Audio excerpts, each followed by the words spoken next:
What would make you decide to stay inside your house and not come out? Not for today. Not for 7 days. I meant for good. I mean, putting nails in every window, slamming doors on furniture and blocking the back door with bricks. Then, in the dark, deciding that whatever was outside was worse than going hungry. What would have to be there for you to decide that? I need to hear from you before I tell you this story. Write something, tell me. The one thing that would make you shut your doors forever. The family I'm about to talk about had a reason. You'll understand why no one in their county tried to talk them out of it by the end. This took place in the fall of 1907 in a seaside Maine area that not many people have heard of. It's not the main thing that docks and crab boats do. No, not the mailman. The other is in the middle, where the woods are so thick and deep that. In the summer, the sun doesn't even hit the ground. Of course, in the winter, the trees are so quiet that it seems like the world has stopped. There was a road there that went north from the town of Carrage along the coast and wasn't paved or well taken care of. It turned sharply inland and went up through spruce forests and granite outcroppings until it stopped at a set of iron gates that hadn't been painted in 20 years. At the end of a quarter-mile road lined with dead elms, past those gates stood the Ravenwood Manor. The house wasn't pretty. It had been before, maybe in the 1860s, when Sedgwick Cray built it for his wife Lenora after becoming rich in the shipping business. It was made of gray stone and had a slate roof. The tall windows only showed sky, and there was a widow's walk that led out to miles of forest that never ended. But by 1907, the house had been owned by 4 different people, and each one had left for reasons that only a few people in Carrigae knew about. Only with each other. People knew about the house, but not because of ghosts. In that part of Maine, people didn't use that word very often. They said the house was big. That's what they said. Heavy. It seemed like the building itself had a weight that wasn't related to the stone or wood. It was like something had settled into the building's bones, like how damp settles into a cave, and no amount of fire or light could get it out. The Marin family moved to Carrage on September 14th, 1907. Bartholomew. Marion was a retired shipwright from Portland who was 51 years old. For 30 years, she had built ships that moved goods up and down the coast of New England. He was a huge man, 6 feet 3 inches tall, and his forearms looked like they were made for lifting heavy things and pulling ropes. His hands were huge, with scars on every joint, and a permanent curve that made it look like he was still holding a tool. His face was big and worn, and his nose had been broken at least twice. He had deep brown eyes that looked right into the patient. He had the alert face of someone who knew how to read the sea and knew that it didn't care if you lived or died. Lucretia, his wife, was 46 years old. Before they got married, she worked as a bookkeeper for a textile company in Boston. She could remember numbers like other people could remember tunes.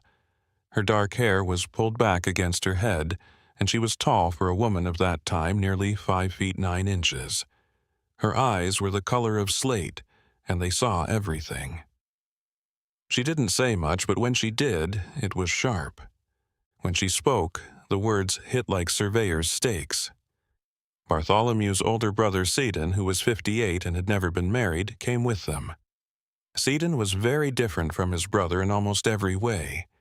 Bartholomew was big and solid, but Seddon was skinny and angular, built like a fence post with long arms that ended in delicate, almost feminine hands.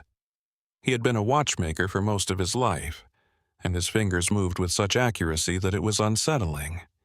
His eyes were pale blue and a little too big for his face, giving him a perpetual look of mild surprise. He wore glasses with wire frames that he was always adjusting, and he liked to tilt his head to one side while listening like a bird looking at something on the ground. Sibylla Trass, Lucretia's 53-year-old widowed sister, was the 4th person living in the house. Sibylla was short and round, and she moved through life with the unstoppable speed of a woman who had decided decades ago that life was worth living, was going to be hard, and she had just accepted it. Her face was kind but worn from both sun and grief. She had lost her fisherman husband to a noraster 12 years before, and she had never remarried. She wore black every day, not because she was sad, but because it was her habit, and her voice could change from soft to harsh in the space of a single syllable. They had bought Ravenwood Manor for a price that Lucretia, as a bookkeeper, knew was suspiciously low. He told her that the house needed work, that it was in a bad area, and that the market was down, which was all true. But Lucretia had spent her whole life reading numbers, and these numbers told a story that the seller wasn't telling. She kept her doubts to herself because, after 23 years of marriage, she knew that Bartholomew made decisions slowly and carefully, and once he made a choice, he couldn't change it. The first 3 weeks at Ravenwood were normal. They cleaned and fixed things. They fixed the rotting porch boards with new wood that Bartholomew brought from the mill in Carrigae. Seaton set up his watchmaking tools on a long table by the window in one of the spare rooms, where there was the most light. Lucretia organized the household finances and started a ledger for expenses. Sibylla took over the kitchen and garden, which she attacked with the fierce efficiency of a general starting a campaign. It seemed like a fresh start for all of them. 4 people in the second half of their lives coming together. People in New England had been living together in this quiet, practical way for generations. The first sign that something was wrong came from outside the house. Every morning, on October 6th, Bartholomew walked the property line, checking fences and making notes on what needed fixing. The property was big, nearly 40 acres, mostly wooded, with a cleared area around the house and a small orchard to the side. In the south that had gone crazy years before, he followed the eastern fence line into the woods and stopped about a quarter mile from the house. There was a smell that wasn't rotting meat or animal matter. It was chemical, like the tar pits where they sealed the holes in ships, but stronger and more acidic. There was also an organic smell, like meat that had been left out in the sun for too long, but not quite. It was close enough to be recognizable, but different enough to be wrong. He followed the smell.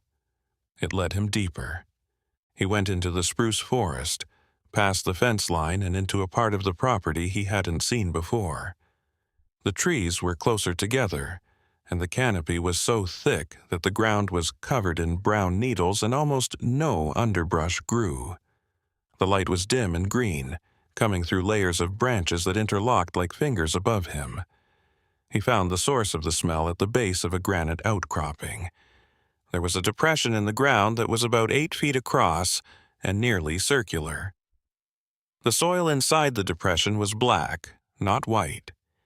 It was dark brown and black, like it had been burned or soaked in something that killed everything down to the mineral level. There was no grass, moss, or lichen growing in it. The black soil was perfectly smooth, almost like glass, and it smelled so bad that it made his eyes water. He knelt down at the edge and looked at it more closely. The surface was shiny and oily, which caught the light in a way that soil shouldn't. He picked up a stick and pressed it into the ground. That black earth. It went in too easily, like the ground was like wet clay, and when he pulled the stick out, the end was covered in something warm on its own, not from friction. He dropped the stick right away and wiped his hand on his pants, but the warmth stayed on his fingers all day, a fake heat that soap and cold water couldn't get rid of. Around the edge of the depression at about equal distances were stones that weren't natural stones. It was planned that 12 rocks, each about the size of a man's fist, would be placed in a circle around the dead earth. The rocks were made of different types of rock, such as granite, quartz, slate, limestone, and others that he couldn't name. Bartholomew wasn't religious. He had spent his whole life working with things that followed the rules of physics and didn't care about myths. But as he stood at the edge of the circle and looked down at the black earth, he felt something he hadn't felt since the one. 30 years ago, a storm caught his ship in open water, and he looked up at a wave taller than the mast and knew for sure that he was not in charge. He did not touch the stones or enter the circle. Instead, he turned around and walked back to the house, not telling anyone what he had found. That night, Sibylla heard something. She was reading a book in her room on the second floor, which was at the end of the hallway and had a view of the back of the property. It was dark, and the moonlight cast more shadows than it removed, so she couldn't see what was moving at the very edge of the trees. She had just turned off the lamp and gone to sleep when she heard footsteps outside, not inside the house. She got up and looked at the ground below her window. In the moonlight, she could see the back of the property with its overgrown garden, the edge of the orchard, and the tree line beyond. But there was something there. A tall, thin shape standing at the tree line, still for a moment, and then moving, but not walking. It was moving from left to right along the tree line, pausing, and then turning toward the house. Sibylla stepped back from the window and stood there for a long time, listening. The footsteps had stopped, and the only sound was the wind in the spruce trees. That sound was like breathing. She didn't look out the window again. Instead, she went back to bed, pulled the covers up, and stayed there until morning. When the light came on, she told herself she had imagined it, but she hadn't imagined the smell. It was the same smell Bartholomew had found in the woods. It was there, coming in through her closed window and settling in like fog. It was a sharp chemical smell with something organic underneath it, and it stayed with her until almost noon. Everybody in the house had their own experience this week, but no one told anyone else about it. Creedon was working late in his workshop and looked up to see that all the clocks in the room had stopped at the same time, 3:17 in the morning. He checked them all, wound them all, and set them all to the right time. The next morning, they all stopped again. 317. He took apart one of them, a pocket watch he had made himself and knew very well, and found nothing wrong with it. He put the mechanism back together, set it, and watched it tick. It worked perfectly for the rest of the day, but that night it stopped, 3:17. While Lucretia was going through old papers she had found in a desk drawer in the study, she came across a bunch of letters. They were not addressed to anyone and were not signed by anyone. The handwriting was shaky, urgent, and getting worse from letter to letter, as if the writer's hands were failing. The letters talked about more and more detail, fragmented language that the author called the visitor. The letters didn't describe what the visitor looked like or where it came from. They only talked about what happened after it arrived. The clock stopping, the smell, the shape at the tree line, and the feeling of being watched from a direction that didn't match any physical space, as if the watching came from inside the walls, from a place that wasn't inside or outside but somewhere in the middle. The last letter was only 3 lines long. "It knows we're here," he said. "It has always known that we shouldn't have come here." The only thing on the rest of the page was a dark spot that could have been ink or something else. Bartholomew went back to the group of people in the woods. He told himself he was going to be smart. He told himself that all he wanted to do was look at it in better light to see if the dead soil had a natural reason. The circle was different when he got there, though. There were slight differences in where the stones were placed, in a way that made the ring tighter, as if each one had been moved inward by an inch or two. The black dirt in the middle was no longer smooth either. It had marks on it, like scars. Bartholomew thought they were footprints, but they didn't look like any foot he had ever seen. They were long and thin, with 3 deep grooves in the front where the toes would go. The heel groove was pointed and almost triangular. The thing that made them was heavy. Deep, 2 or 3 times into the black, the marks were. They went from the middle of the circle to the house along the dirt. He went after them. They kept going through the trees, spaced out in a regular pattern. Each one was the same and dug deep into the ground. They walked off the property, over the fence, and through the trees. They didn't stop until they got to the edge of the area around the house. The tracks stopped right where the trees met the open ground. It looked like whatever had been walking had reached the clearing and either stopped or stood up, or turned into something that couldn't be found. Bartholomew told his family everything that night. He sat them down in the living room with the curtains drawn, the fire going, and the lamps on to tell them about the circle, the stones, and the tracks. They heard Sibylla talk about the shape at the treen. The letters were made by Lucretia. This is what Credon said about the clocks. They didn't say anything for a long time. After that, Lucretia was the first to speak. She said in a cool, clear voice said about everything she did that they had 3 choices. They could leave, look into it, or hold their ground. Leaving was talked about and then thrown out. They put everything they had into it, the house, the land, and all of their savings put together. All 4 of them would lose all of their money if they left. Bartholomew was too old to build ships again. Credence's eyes were getting worse, which made it harder and harder to make watches. They didn't have anywhere else to go. It was talked about investigating and then quickly thrown out. Not one of them were smart people. They didn't have any way to make sense of what they were going through. And the letters, those that weren't signed or dated, made it clear that the person who lived there before had tried to understand but failed.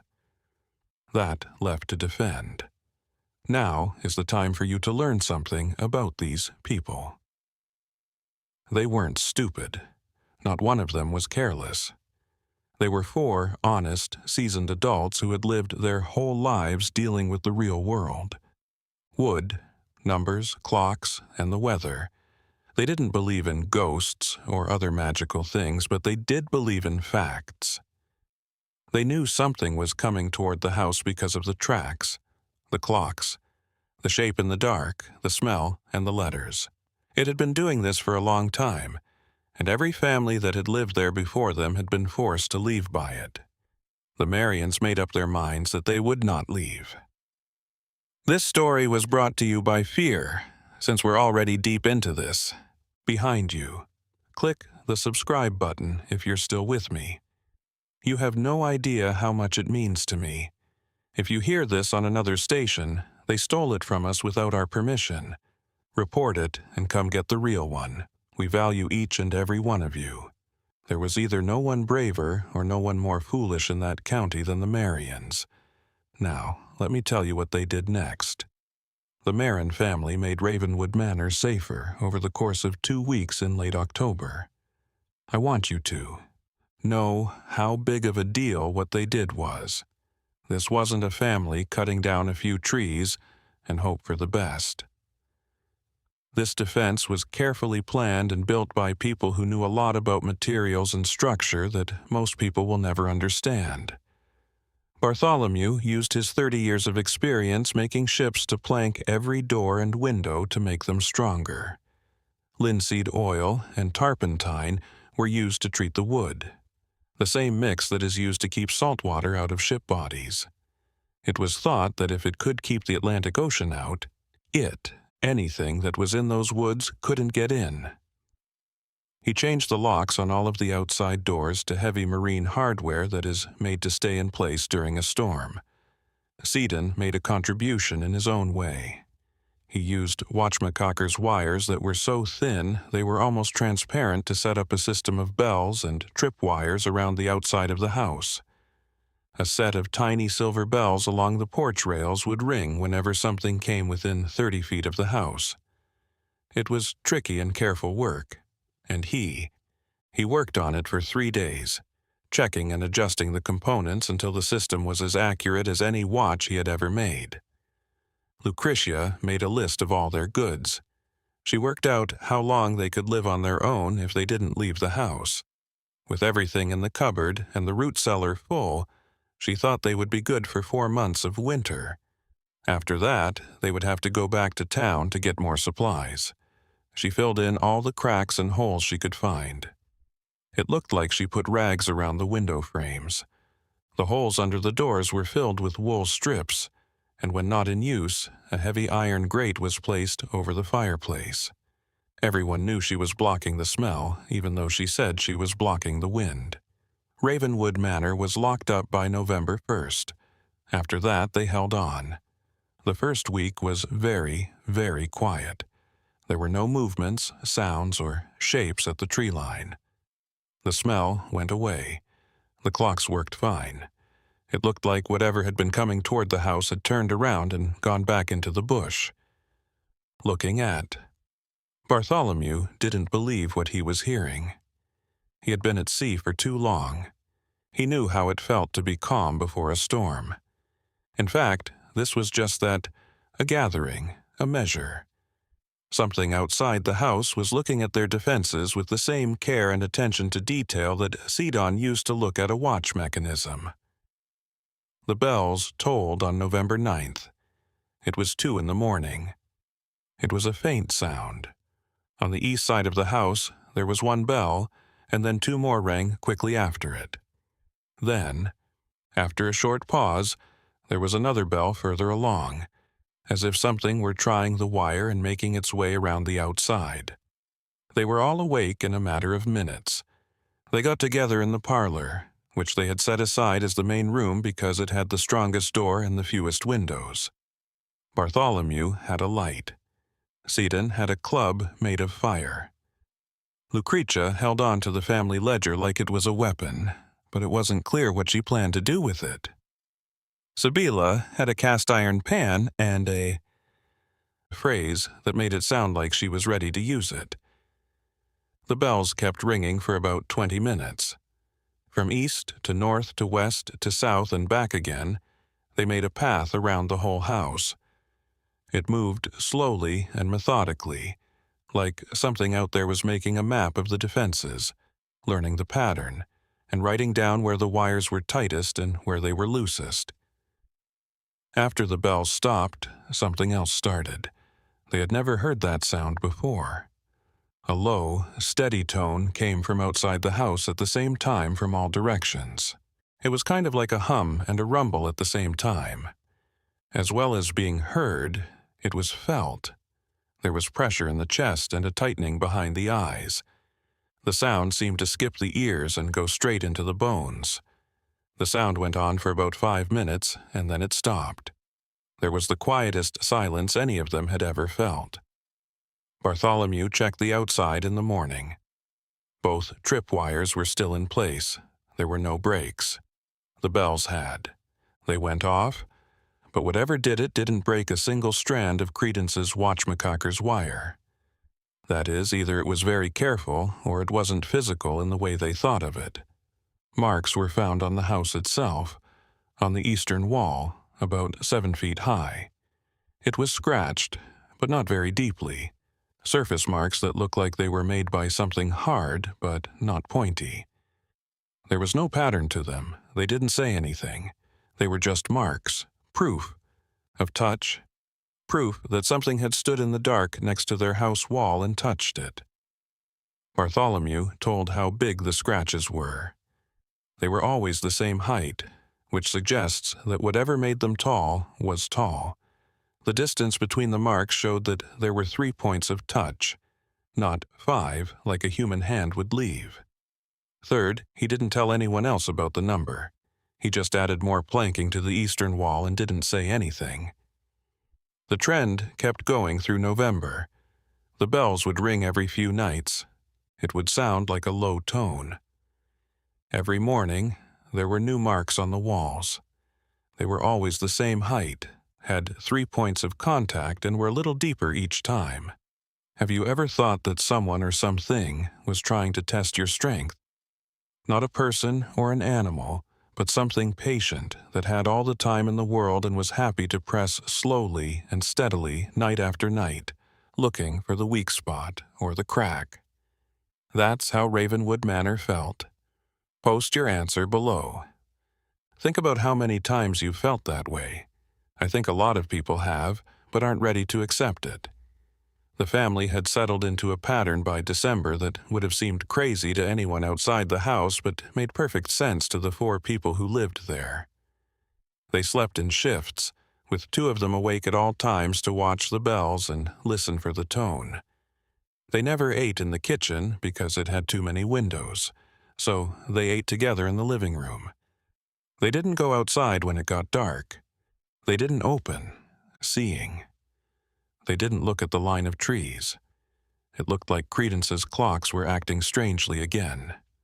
Every morning at 3:17, it stopped. He had given up on setting them back up.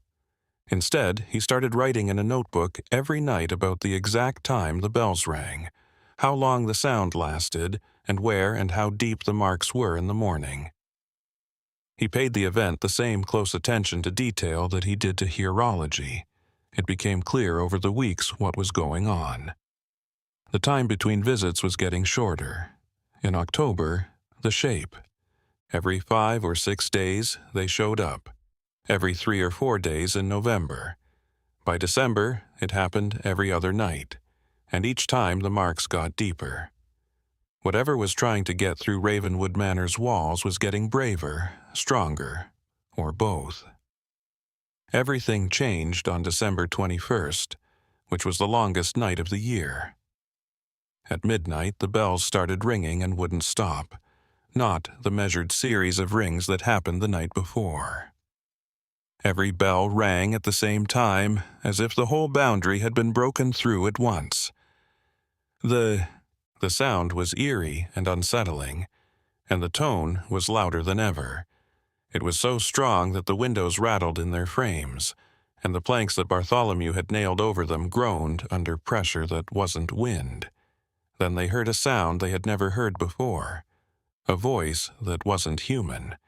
It was made by something that seemed to be speaking but didn't understand it, syllables put together in ways that almost looked like words, but never quite did. It looked like something had been listening to people. Speech from a long way away for a long time, and was now trying for the first time to copy it. In every way, the result was completely wrong. Imagine hearing someone or something that doesn't have a mouth speak your language. There is something pushing air through places that aren't meant for words. Sound is forced through cracks in stone and wood. Putting together phone names is like putting together a puzzle without seeing what the whole picture will look like. Where did the sounds come from? Nowhere and everywhere, from outside the walls, inside the walls, and where wood met stone and stone met earth. They became more and more sure that the voice was not random as they listened.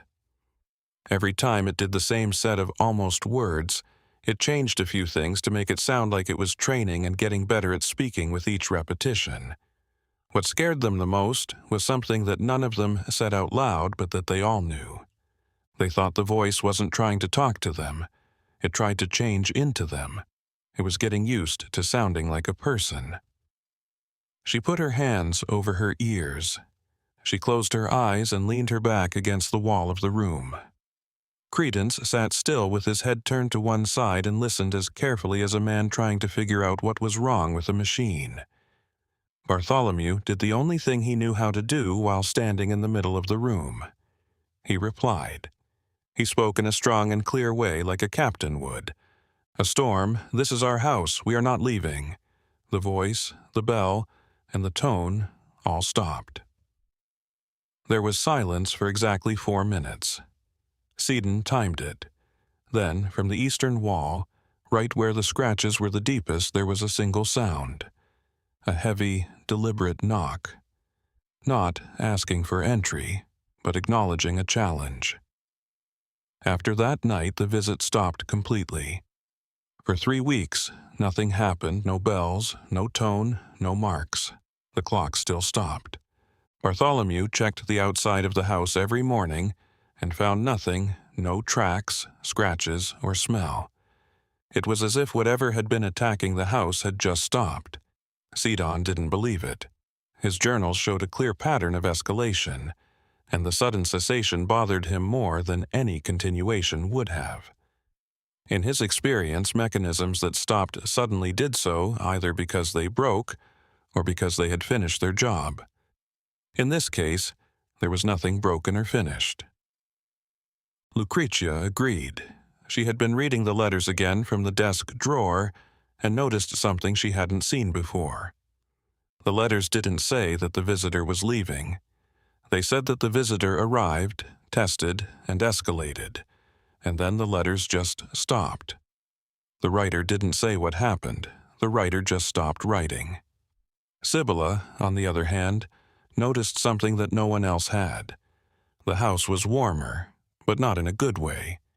The temperature inside Ravenwood had gone up, steadily since the night Bartholomew spoke back. Not by much, just 1 or 2 degrees each day, but it was January in Maine, and the house should have been freezing. But it was warm. The fires they built in the parlor fireplace burned too hot too quickly, using wood twice as quickly as they should have, and the warmth had a quality that Sibylla couldn't describe. It wasn't like the warmth of a fire or the warmth of a well-insulated room. It felt like the warmth of a living body. On January 14th, she told Lucretia about this. It was like something inside the walls, something that had been outside the walls for months and was now inside them, was radiating warmth, like a furnace does. Lucretia checked the thermometer she kept in the study. It read 68 degrees in January in an unheated room in coastal Maine. She checked the other rooms and found that they were all between 65 degrees and 70 degrees. The only room that was cold was the parlor, which was where they kept the fire. She told Bartholomew this, and he listened and nodded. Then he did something that surprised her. He went to the eastern wall of the house, the one with the deepest scratches, and put his hand flat against the stone. It was warm, not just slightly warm, like when you press your hand against skin and feel the blood moving underneath. As he pulled his hand away, the wall pulsed slowly, almost imperceptibly. Bartholomew took a step back and looked at Lucretia. She looked at him as well. Neither of them spoke, but they both knew what had happened at that very moment. The thing in the woods had not run away when Bartholomew challenged it. It had instead accepted the challenge and been invited not through a door or a window, but through the words themselves. It was no longer outside the house. It was the house, the walls, the floors, the foundation, the wood, the stone, the mortar, and the slate. It had seeped into the structure like water seeps into a crack, freezes and expands, becoming part of the material it has penetrated. They weren't keeping it out, they were trapped inside it. The realization should have made them run away. Every logical instinct said, run, open the door. The doors, and leave everything behind. Never look back. Just walk into the cold Maine winter. But Lucretia, who was calm, precise, and scientific, said something that stopped them all. If it's in the walls, then the walls aren't walls anymore. And if the doors stop being doors, they won't open for us another time. Then they will open for it, she said. Bartholomew tried the front door, and it opened. He could see the clearing with the dead elms and the iron gate in the.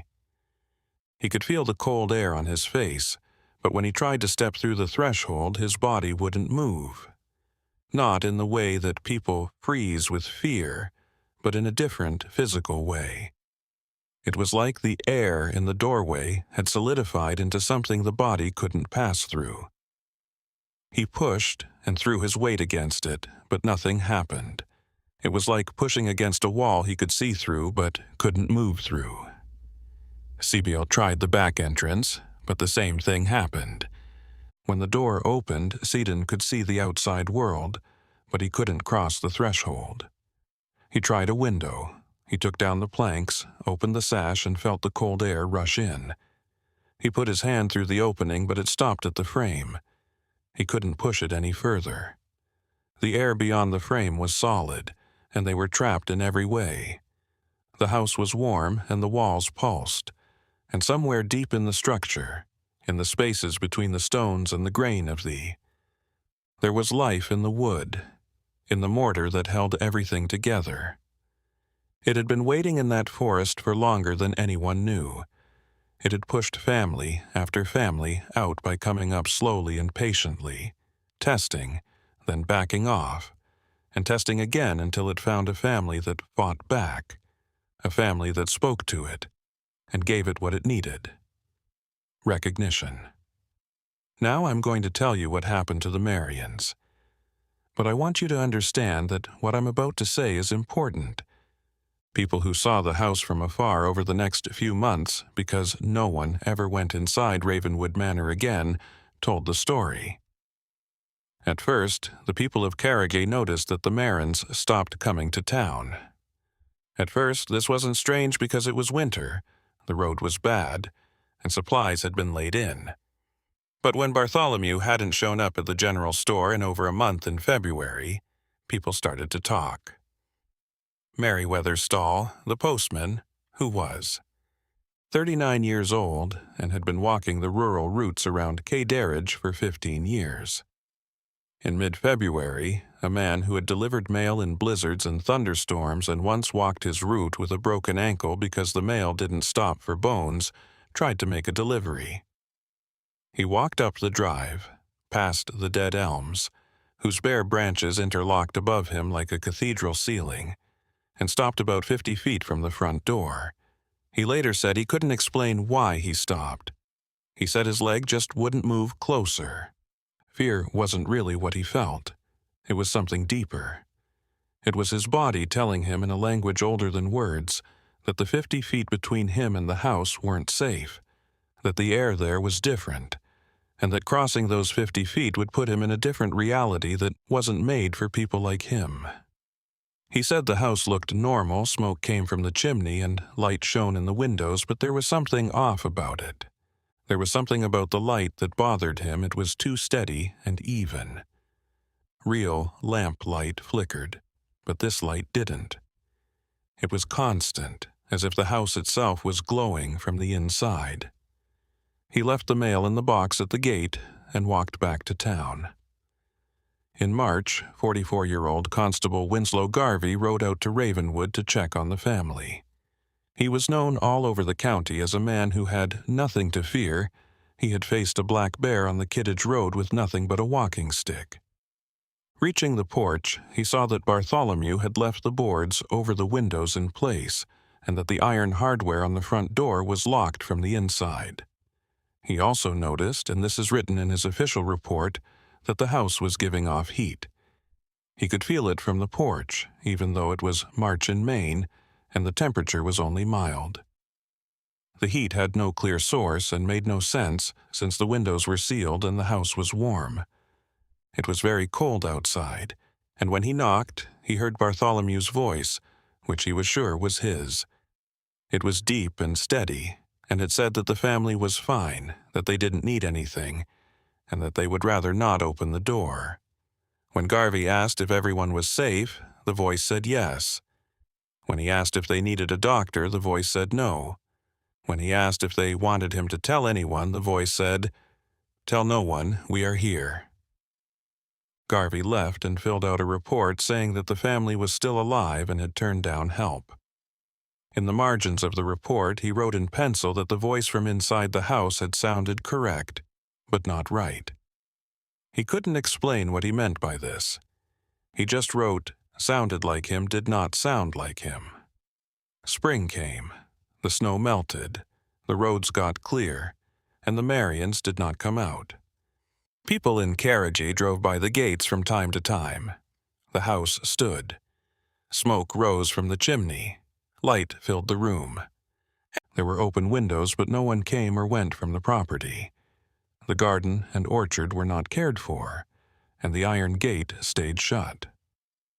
In June, Colette Breyer, a 50-year-old woman who ran the lending library, put together a group to check on the family. 5 people walked up the drive, reached the house and knocked. This time, a woman's voice answered, almost certainly Lucretia's. The voice said the family was fine and didn't want to be bothered. A voice said in a strangely formal way that Colette found very unsettling, "We are happy here. Please do not return." Colette noticed that the curtains were drawn on all the windows, even though it was summer, and that the house smelled like chemicals with a hint of something natural. She also noticed that the front door, which she could see through the storm door, was blocked from the inside by what looked like all the furniture in the parlor. Courage had this question for years. The Marians had locked the house to keep something out, but then they found that what they were trying to keep out had become what they were locked inside, and they still didn't try to leave. The last time anyone heard from the Marin family was in September 1908, 1 year after they had moved in. There was a theft, and the postman, making his regular delivery, heard something as he got close to the house. It was singing, a woman's voice coming from inside the house singing a hymn that Stoll knew from the church and carriage. The melody was right, and every note was in the right place, but the rhythm was off. It was too slow, as if the singer was savoring each note, holding on to it like you hold on to something valuable that you are about to lose. He stood at the gate and listened until the sound stopped. After the singing stopped, he heard something else. The low tone that Bartholomew had talked about in the story he had told Garvey months earlier. The deep, resonant vibration that went straight through the chest and into the bones. Stoll left. He did not go back to Ravenwood Manor. No one did. The house stood for another 10 years. When someone finally got the nerve to go back in 1919, it was empty. The doors were open, the furniture was still piled against the walls, and the clocks were still ticking. There was no sign of the Marian family. There were no bodies or personal items found outside of what was already in the house. There were no letters, journals, or other clues about where they had gone or what had happened to them. All that was left were the stone walls that Siddick Cray had built 60 years earlier. The walls were warm, but not from the sun or residual heat. They were warm in the way that skin is warm and something alive is warm. Ravenwood Manor was taken down in 1920, but it stayed empty for 3 more years because no demolition crew in the county would take the job. They all said the same thing. They would drive out, look at the house, and then drive back. When asked why they wouldn't take the job, they gave vague answers about schedules and equipment. But Carrion Thatch, the stonemason who eventually led the demolition in 1923, said the truth was simpler than that. Every man who went out to look at the house said the same thing. That took the job because he needed the money. He brought a crew of 6 experienced, tough, and deeply uncomfortable men from the moment they set foot on the property. He said the work was strange because the stone didn't act like stone should have. It was softer than it should have been and easier to cut. Some of the men who worked on it said they could hear sounds inside the walls. They said they felt faint vibrations that could have been settling the stonework or something else. The people who tore it down said that the stones, even the ones that had never been in direct sunlight, were warm to the touch. One of them was a stonemason named. The 37-year-old Carrion Thatch had been tearing down buildings for half of his life. He said that when they took down the last stone from the eastern wall, which had the deepest scratches, something breathed out. It wasn't wind or trapped air, but something warm and damp that smelled like something alive that shouldn't have been there. The clearing where Ravenwood Manor stood is still there in the forests of coastal Maine. The foundation was filled in. Along the drive, the dead elms have been replaced by spruce trees that grew faster than anyone thought possible, as if the soil there were unusually rich and warm, and if you go there, which I don't recommend, and stand in the middle of where the house used to be, you might feel a pulse, faint, steady, warm, and still beating. Then you already know what happened to the Marian. They didn't die in Ravenwood Manor, they became it. 4 people who locked themselves in a house to keep something out, but ended up locking themselves in the very thing they were afraid of. 4 people whose voices could still be heard from behind closed doors a year later. 4 people whose singing could still be heard through the walls on quiet nights. 4 people who may still be there, woven into the stone, sliced into the wood, and mixed into the mortar. Their consciousness spread thin across every beam, joist, and shingle. Alive in a way that can't be named, locked up in a structure that breathes, pulses, and waits with the patience of something that has already won. And it is still there, warm, listening for the next family brave enough or desperate enough to move in. Leave your answer in the comments. Also, if you've ever been somewhere that felt alive, where the walls seemed to breathe and the silence had a pulse, tell us about it. It could be our next story. Stay safe tonight. Keep the lights on and don't talk to the dark, because the dark can talk back. We'll see you next time.